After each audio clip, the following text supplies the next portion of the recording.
Hi dears, ഇന്ന് നമുക്ക് എല്ലാവർക്കും ഇഷ്ടപ്പെട്ട മാമ്പഴ പുളിശ്ശേരി ഒന്ന് തയ്യാറാക്കി നോക്കിയാലോ. അതിനായിട്ട് നല്ല പഴുത്ത ചന്ദ്രകാരൻ മാങ്ങയാണ് എടുത്തിരിക്കുന്നത്. അപ്പോൾ ഈ മാങ്ങ ഇല്ലയെന്ന് വെച്ചാൽ ആരും വിഷമിക്കേണ്ട കേട്ടോ, ഏത് മാങ്ങ വേണമെങ്കിലും നമുക്ക് എടുക്കാം. അപ്പോൾ അത് നന്നായിട്ട് തൊലിയൊക്കെ കളഞ്ഞ് നമ്മൾ എടുത്ത് വെച്ചിട്ടുണ്ട്. ഇനി മാങ്ങയിലോട്ട് 1/2 ടീസ്പൂൺ മഞ്ഞൾപ്പൊടി നമുക്ക് ചേർത്ത് കൊടുക്കാം. 1 ടീസ്പൂൺ മുളക് പൊടി ചേർക്കാം. 1 ടീസ്പൂൺ ഉപ്പ്, ഒരു 1/2 കപ്പ് വെള്ളം ഒഴിച്ചു കൊടുക്കാം. ഇനി കുറച്ച് കറിവേപ്പില ഇട്ട് കുറച്ച് വെളിച്ചെണ്ണയും ഒഴിച്ചിട്ട് ഒന്ന് നന്നായിട്ട് നമുക്ക് മിക്സ് ചെയ്തെടുക്കണം. മാമ്പഴം വേവിക്കുന്നതിൻ്റെ കൂട്ടത്തിൽ തന്നെ വെള്ളരിക്ക ഉണ്ടെങ്കിൽ അത് ഒരു കഷ്ണം അരിഞ്ഞിട്ട് മാമ്പഴത്തിൻ്റെ കൂടെ വേവിച്ചാൽ ഒന്നുകൂടി ടേസ്റ്റ് ഉണ്ടാവും കേട്ടോ. കാരണം മാമ്പഴത്തിന് നമ്മൾ കഴിക്കുമ്പോൾ ഉള്ളിൽ ചൂടാന്നാണ് പറയുന്നത്. അപ്പോൾ നമ്മൾ കുറച്ച് വെള്ളരിക്കയും കൂടി ചേർത്താൽ കുറച്ച് തണുപ്പ് നമുക്ക് ശരീരത്തിന് കിട്ടും. അപ്പോൾ വെള്ളരിക്ക ഉള്ളവർ ഒരു കഷ്ണം ചേർത്തോളൂ കേട്ടോ. ഇനി നമുക്ക് മാമ്പഴം വേവിച്ചെടുക്കാം കേട്ടോ. വേവിച്ചെടുക്കാനായിട്ട് ഇത് മൺകലത്തിലാണ് ഞാൻ വേവിക്കുന്നത്. അപ്പോൾ നമ്മൾ അടച്ച് വെച്ച് ഒരു 10 മിനിറ്റ് വേവിക്കണം.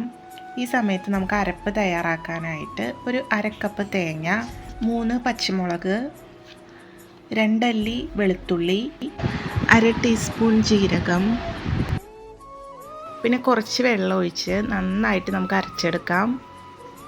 ഇപ്പോൾ നമ്മൾ നന്നായിട്ട് അരച്ചെടുത്തിട്ടുണ്ട്. ഇനി നമുക്ക് 1 കപ്പ് നല്ല പുളിയുള്ള തൈര് അല്ലെങ്കിൽ മോര് ആവശ്യമുണ്ട്.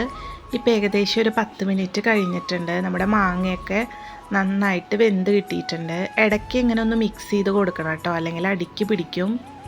ഇനി നമുക്ക് നമ്മൾ അരച്ച് വെച്ച തേങ്ങയുടെ അരപ്പ് ചേർത്ത് കൊടുക്കാം. അരപ്പ് ചേർത്ത് നമ്മൾ ആ മിക്സിയുടെ ജാറിലോട്ട് കുറച്ചുകൂടി വെള്ളം ഒഴിച്ചിട്ട് ഒന്നും കൂടി അരപ്പ് മുഴുവനായിട്ട് ഒഴിച്ചു കൊടുക്കാം. ഇനി നമുക്ക് അരപ്പ് ഒരു 2-3 മിനിറ്റ് ഒന്ന് വേവിച്ചെടുക്കണം.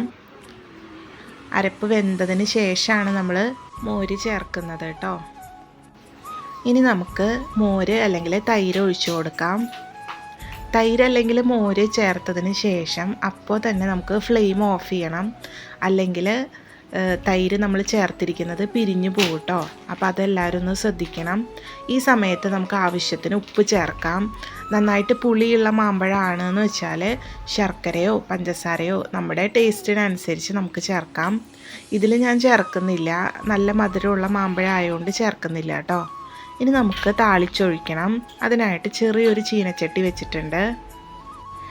ചീനച്ചട്ടി നന്നായിട്ട് ചൂടായിട്ട് വരുമ്പോൾ 1 ടേബിൾ സ്പൂൺ വെളിച്ചെണ്ണ ഒഴിക്കാം.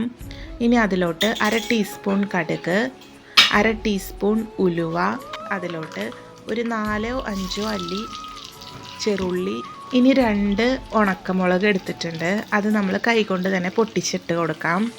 ഇനി നമുക്ക് കുറച്ച് കറിവേപ്പില കൂടി ചേർത്ത് കൊടുക്കാം. ഇനി ഉള്ളി ഒന്ന് മുരിഞ്ഞ് വന്നു കഴിഞ്ഞാൽ നമുക്ക് താളിച്ചത് നമ്മുടെ മാമ്പഴക്കറിയിലേക്ക് ഒഴിക്കാം കേട്ടോ. ഇപ്പോൾ നന്നായിട്ട് ഉള്ളി മുരിഞ്ഞ് വന്നിട്ടുണ്ട്. ഇനി നമുക്ക് നമ്മുടെ മാമ്പഴ പുളിശ്ശേരിയിലോട്ട് ഒഴിച്ചു കൊടുക്കാം. അപ്പോൾ അത്രയേ ഉള്ളൂ, വളരെ ടേസ്റ്റ് ആയിട്ടുള്ള മാമ്പഴ പുളിശ്ശേരി റെഡി ആയിട്ടുണ്ട്. അപ്പോൾ എല്ലാവരും ഇതൊന്ന് ഉണ്ടാക്കി നോക്കണം. ഇഷ്ടപ്പെട്ടെങ്കിൽ നമ്മുടെ ചാനൽ ഒന്ന് സബ്സ്ക്രൈബ് ചെയ്ത് സപ്പോർട്ട് ചെയ്യണം കേട്ടോ.